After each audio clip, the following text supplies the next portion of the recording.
story.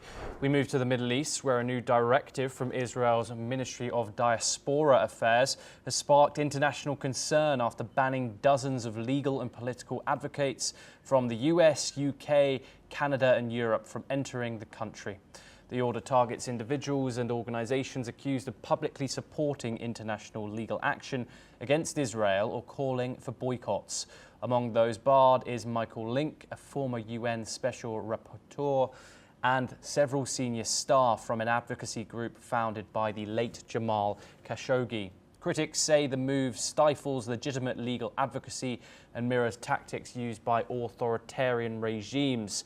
Supporters of the ban argue it's a matter of national security and a necessary response to what they see as coordinated efforts to delegitimize Israel and its military. The directive may now test the US-Israel visa waiver agreement, which bars discrimination against American citizens, including those of Palestinian descent or with critical political views. As questions grow over accountability and free speech, both sides remain deeply divided over what it means for Israel's democratic values and global partnerships.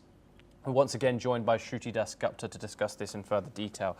Shruti, this is a significant development from Israel. Do you think this new ban on foreign legal advocates could backfire by straining ties like the UK, like the US, like Canada, and testing its own democratic capability?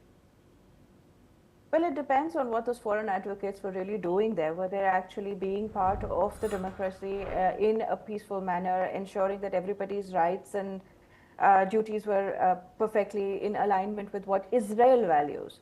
If they were not doing that, then Israel is within its rights to, cancel their performance inside their country within their limits.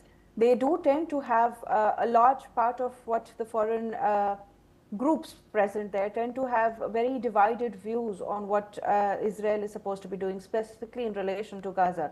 So they tend to undermine the truth of Israel in this entire conflict, as well as promote Hamas and Gaza concepts within the boundary of Israel. So when you have somebody fighting the regime so much, it is not going to look good so well.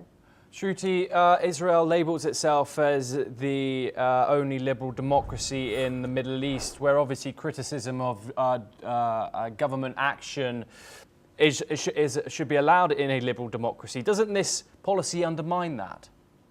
Well, let's not conflate discussing, dissent as well as creating traitorous groups. There is a difference between them. So if you are inciting rebel from inside Israel, then you definitely are not working within the bounds of democracy. There has to be a limit to whatever freedoms you enjoy within a democracy. So if you critique a regime, that is completely fine, and they have tolerated it for so many years, and they would continue to tolerate it, as long as you're not doing actions beneath those words itself, which undermine the democracy of Israel. So I'm really waiting to see how the story develops on my own, to see exactly what they were accused of, apart from just dissent and critique, that would lead the Israeli government to revoke their licenses to be there. So I'm not really sure, I'm not sure exactly how far in depth they went with just critique.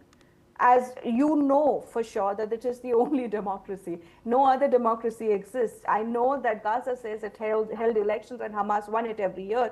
But you exactly know how Hamas won those elections, by the barrel of the gun. The Saudi, they say, is this thing, but it runs through, the power runs through the king itself. You know exactly the emir of Qatar faces the same thing. In Iran, it's supposed to be a democracy, but not really. The power is retained by the Ayatollah regime. So we know that this is the only democracy which is present in the Arab world itself. If it is saying that these people are working against national interests, and that's why they revoke their licenses, there should be proving grounds for it. I would like the Israeli government to show exactly how these people broke their promises to the government they were working against, so that this stops looking bad for Israel as a democracy in the Arab world. Shruti, thank you very much. We are moving on now.